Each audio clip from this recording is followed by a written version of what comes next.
good afternoon, good evening, whatever time of day it is. Welcome. This is Pages Promotions presents Indie Reads TV.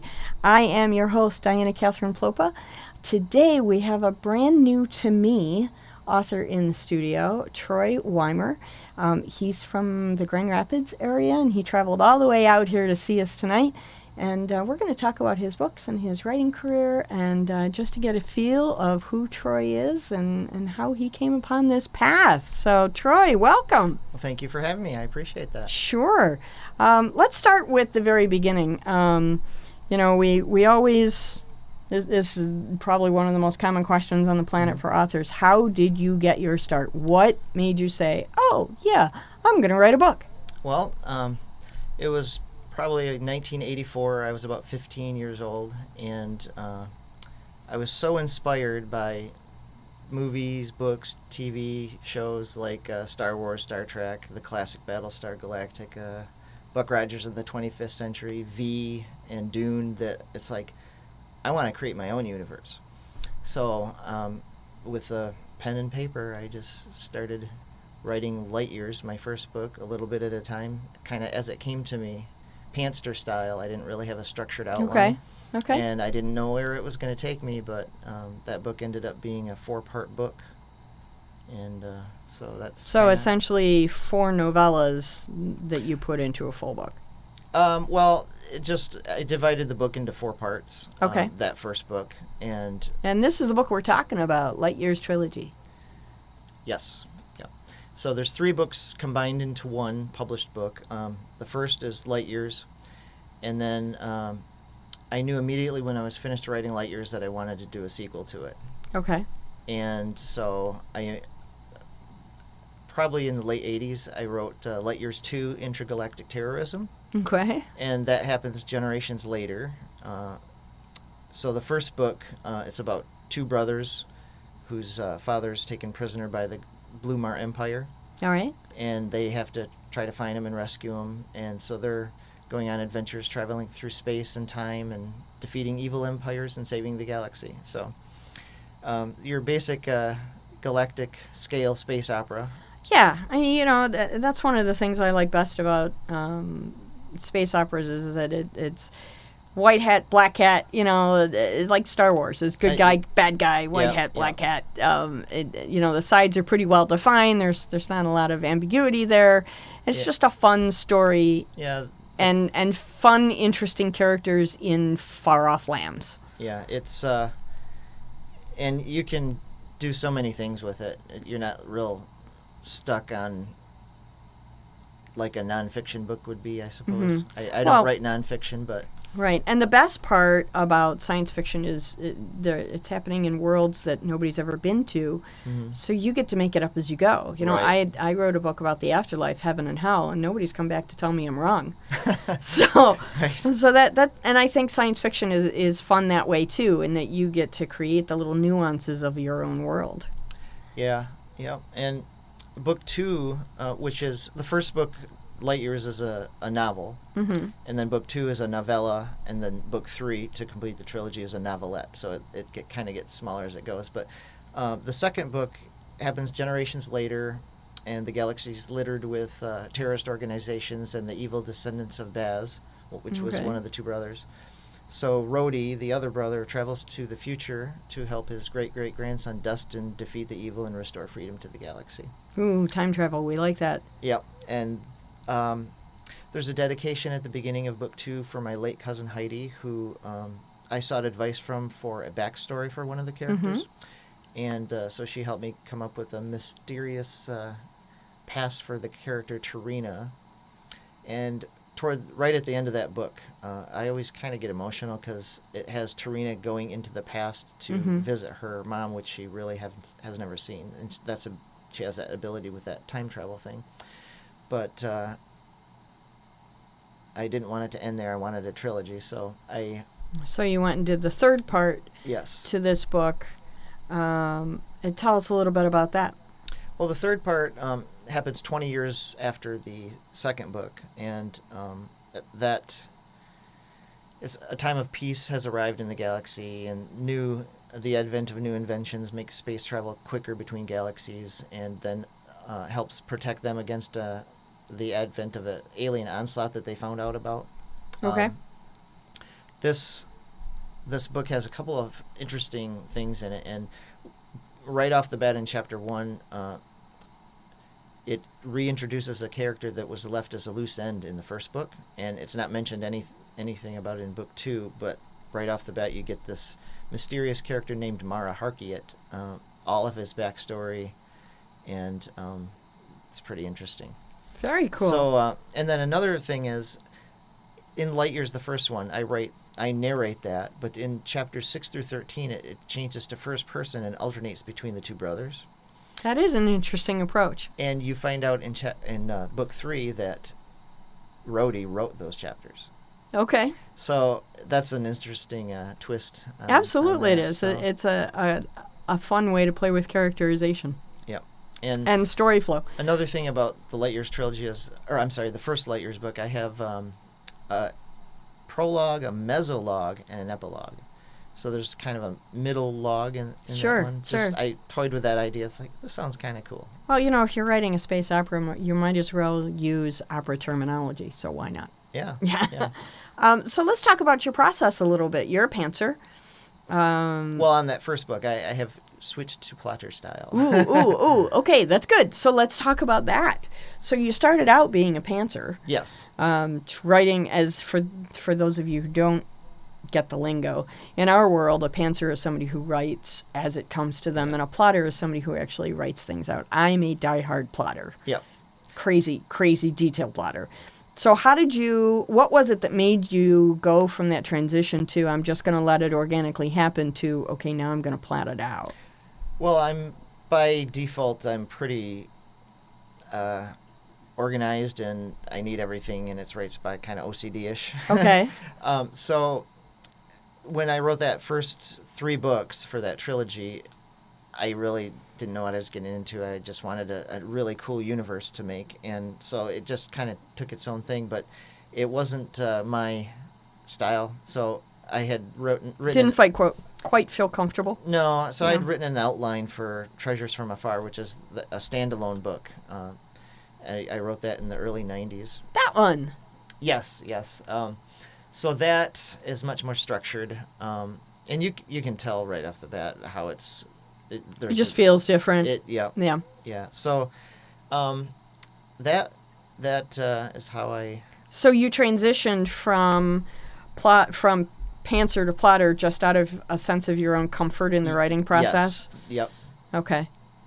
Now, there are times when I'm writing that, I might veer off into the pantser a little bit, but then I come back. And I know there's a hybrid, but Yeah. I think I'm more structured than not now. Yeah, I tend to outline everything, and then I fill in the holes. So Yeah. I have chapters, and then I have plot points in those chapters, and then whenever the mood strikes me, I jump from plot point to plot point and flesh out the plot points. Yep. Add dialogue, that And then kind I've of found thing. it's a really good idea to do like a profile of all your characters and settings. Yeah, so you I like know- character maps a lot. So you don't get any conflicting information going on. Right? Blue eyes, brown eyes. Yeah, what happened there? Yeah.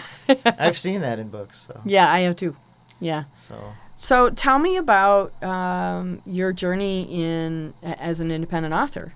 What made you decide that you were going to do this on your own rather than get an agent, go to the big houses in New York? What was the impetus for that?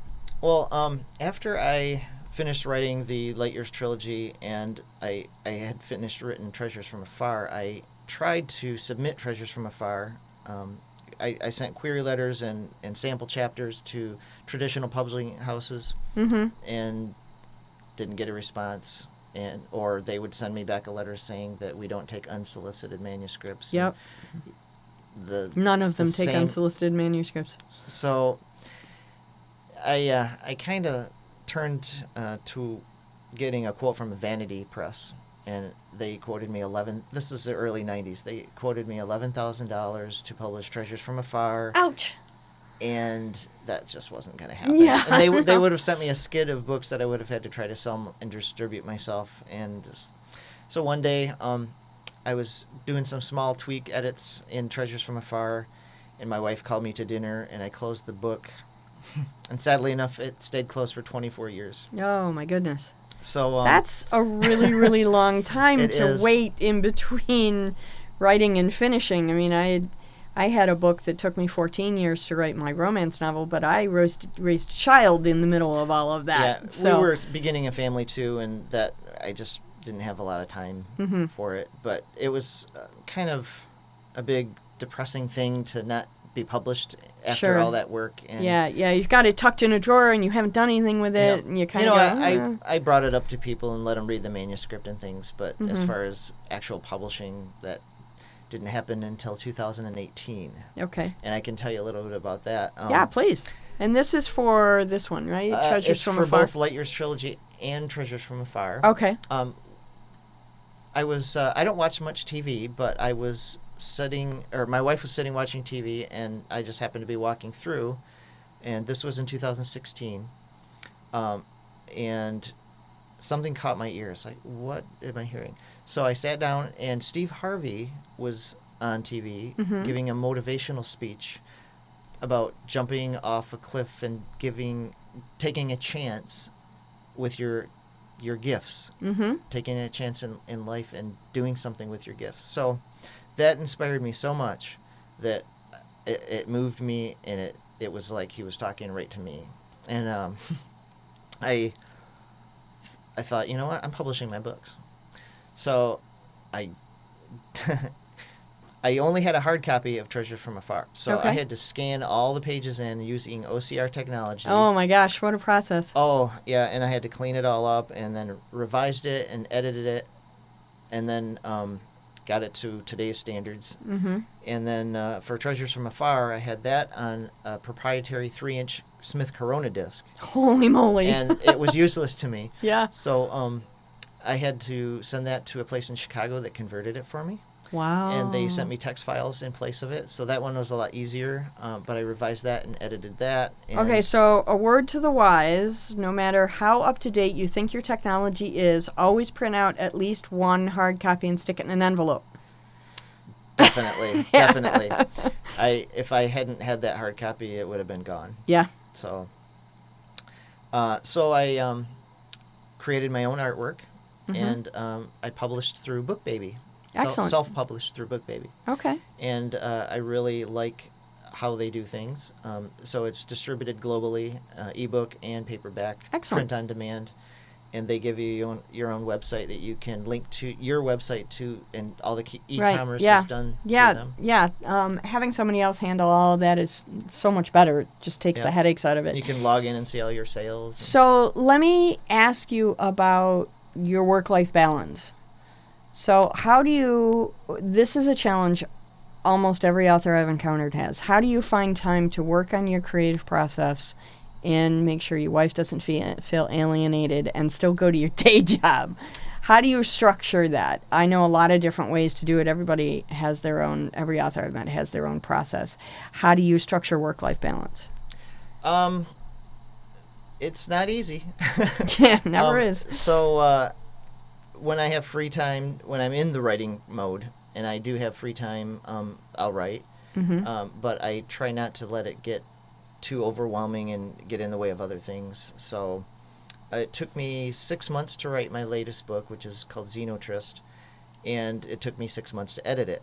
Mm-hmm. So I started in like June of 2018, and about June of 2019 is ready to send to the publisher. Okay, so Xenotrist, here's the cover for that. And this is an erotic space opera, so we're not going to talk too specifically about it. If there are some adults in the audience who want to go check it out, they can do that. So just give us an overall brief understanding of what the plot of this is. The protagonist, her name is Sierra Shalinsky, and she is a sexual freedom advocate advocating for the humans and the Xenophons to have a chance to be together if they choose to, Mm-hmm. which is forbidden by the Xenophan government. Okay. So she's fighting for them, and she's also a vocalist for a symphonic metal band called Okay. Maranata. Okay. And she's also, for her day job, she's a galactic emergency medical technician. So she's- That's a lot of characteristics all wrapped up in one individual. Yeah, so she's always on call, going to, as a first responder, going to all these galactic emergencies, and on top of it all, there's a government investigation going on because there's some terrorist activity, and it's pointing to the Sinolfan government, but they can't prove it. So this book sounds like it might be a little bit of a parallel to race relations, to LGBT relations, similar to what we're finding in our own time now. Did you make some of those parallels in the book as well? Was that a little conscious or just coming out of the basic storyline? A little bit. As she, at the end of the book, does a freedom speech about that stuff. Okay. So, yeah, and that ends on a cliffhanger because it's the first book of a duology. So oh, excellent. I haven't written the second book yet, and that's going to be called Feathers of Sharda. Okay. So I had my sister-in-law read it and said, "Oh, she loves and hates the end." Well, then you know you've done your job. If you can get a reaction out of the end of the book, you know you've done what you need to do. So, if you were to write in any other genres, what other genres might you choose? Or are you so dedicated to space science fiction? What else might you try? I really love writing on a galactic scale, and space opera is basically it for me. Mm-hmm. But with that said, I am planning on writing a mystery space opera. So I'm going to take things that I want to write in, like a mystery, and I'm going to incorporate it into the space opera. Excellent. And same thing with fantasy. I may merge those two in a future novel as well. Okay. So fantastic. That way I can still do what I love and then do other things and then just kind of combine them. Right. Yeah. Well, it's the best of all worlds, right? Yeah. So, as a novel writer, as a new novel writer, because you've only been doing this for a little while.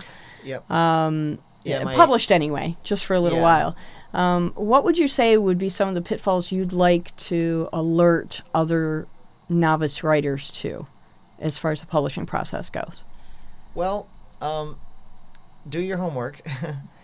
Marketing has been a real struggle for me. It's as it probably has for many authors. Sure.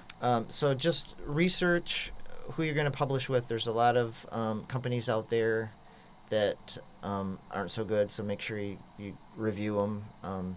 It was a toss-up between BookBaby or Lulu, and I chose BookBaby. I really like their platform and their quoting system. And just what other advice would I have? So you mentioned that marketing is a challenge for you. What are some of the challenges that you find in the marketing process? Basically, pay to play is a huge thing, and self-published authors can't really, at least I can't really afford a lot of that. Right, few of us can. To get the book out there and advertise it, unless you do it organically through social media, I still am looking for Amazon reviews, and you know, it's just there. So have you done a lot of book festivals, arts and crafts fairs? What's been your response when you do those kinds of events? It's kind of slow at those. I've been to Barnes & Noble's events and events at like library writing conventions, and another author, Gene Davis, pointed me to you for one, and another event that's happening in October 26th, I believe, an art festival. That we're going to be out on the west side of the state. Yes. Yeah. So I'm kind of just dipping my toes in those waters a little, getting out there into these other festivals and things that I really didn't know about, because I always think bookstore all the time. So that's going to be a new venture for me. Have you had much luck getting your books into bookshops on that side of the state? Have you found indie-friendly bookshops out there? Yes. There's a few that I actually requested that they order them. Snowbound Books in Marquette, Michigan. Okay. Horizon Books in Traverse City. Yeah, they're wonderful there. They carry my books there. Yep, They're great. Yep. And then the Bookmark in Ludington. Okay.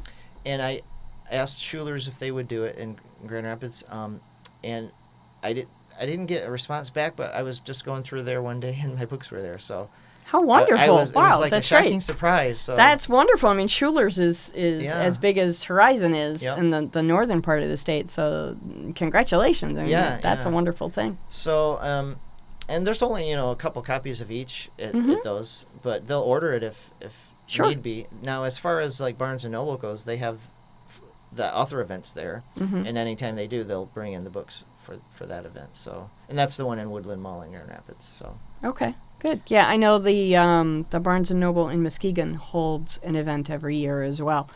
Yeah, So I should probably look it's into that too one. big a drive for me. I did it one year, but after that, it's too big a drive for me to go 3 hours for Yep. 3 hours of Yeah. exposure time. Yes, sometimes you make a sale, sometimes you don't. Right. Yeah. Well, sometimes just the exposure is enough, and, Yeah. and that's why I do a lot of festivals. It's just so that I can meet people and make them aware of my work. That for me is the biggest thing, is just the awareness. So what's been the best part about this journey for you? I think the creativeness, just creating stories that I love writing space opera on a galactic scale, and when other people can enjoy what I write, it just makes it worthwhile for me. So that's why I decided to create the Wymer novel branding and imprint, and just continue to write and capture the imagination with more science fiction space opera stuff. So the creation process, I would say, is the Okay. best. What's the worst part of it for you? What's been Editing. just that? Everybody says that. As an editor, I take offense sometimes, but no, I get it. No, I absolutely get it. Editing is one of the most tedious parts of the process. I think marketing is the hardest thing, and editing is the second hardest thing. Yeah. No, I've studied the rules of commas in depth, and I pretty much have it down pretty good. I do a lot of editing, and then I like to send the book out to get a second set of eyes on it. Oh, you always should, yeah. Always, yeah. And even with all the editing you do, and you publish it, even in a Stephen King novel, you'll still probably find an error. Yep, and here this or is there. why my mantra has always been, whenever I talk to authors, the writing process is not about perfection, it's about excellence. So every once in a while, you're going to find a little something that sneaks through, and that's going to happen no And matter for- who you are and how many times you for edit me being it. a perfectionist, I was like, I cringe when somebody's, there's a quote missing here. It's like, oh no. So I do document that. Well, and it's going to happen. if it ever becomes a second edition, then I'll fix it. But So how's your relationship been with your editor? Has that gone well for you, or have you found speed bumps along the way? well, for the first two books, it was great. The Light Years trilogy and Treasure from Far, that went really smooth. The new one, not so much, but Oh, each book has its own idiosyncrasies and its own little quirks to deal with, so I understand that.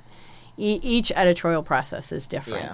yeah. So, and I do go through it probably 8 to 10 times, like letting the computer read it to me, me reading it on the computer, reading a hard copy like multiple times out loud, and then but passing it off to somebody else is very highly recommended. Yeah, I think it's essential. Yeah. I don't edit my own work. Right. I've been doing this So- for years. I don't edit my own work. I send it out to an editor, and it's a good thing, too, because they catch stuff because Yeah. I'm so close to it. Mhm. They catch stuff that I miss. My romance novel, my editor told me, this book doesn't start till chapter 4. So everything that's in 1 through 3, find someplace else to put it and start the book at chapter 4. And I went, Yeah. oh, you're absolutely right. Why didn't I That's see where all the that? excitement starts. Why didn't I notice that? I should have seen that. But again, when you're so close to the project, and that book took me 14 years to write, and I was so close to it, I couldn't see that. So Yeah, it took a yeah. completely objective set of eyes, somebody who wasn't so engrossed in it, to be able to point that out. Mhm. So I think beta readers and professional editors, absolutely critical. Yeah. So how soon do you think the next book's coming out? Well, I wanted to give myself a break because there's some personal things I gotta Sure. do, and Stuff so comes up. I think The Feathers of Sharda, which is book 2 of the Xenotris duology, will probably come out in a year or a year and a half, maybe 2 years at the most. Okay. Well, that works. It gives you plenty of time to market And if I get bored, sell the other books. Right? if I get bored, then maybe I'll start it early. Yeah. But I do have all the plot points ready. I know what it's going to be about and stuff, and how it ties into the first book. Okay.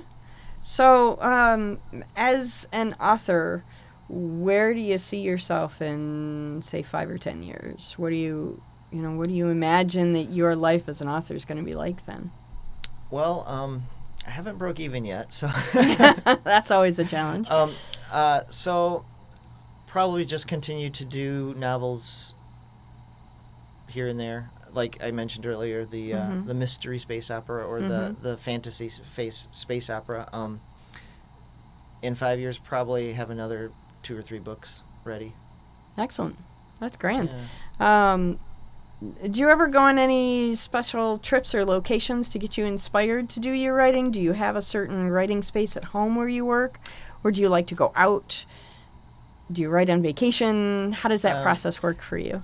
At home is primarily where I've written this latest novel. Back in the day when I wrote the other ones years ago, I couldn't remember where I was at the time, probably sitting at the table or something. But we've gone on many, many awesome vacations that actually have inspired me. There's some common themes between all of my books. You'll notice white pine trees are mentioned in all of them because I love white pine trees. There's probably a wolf here or there. Okay.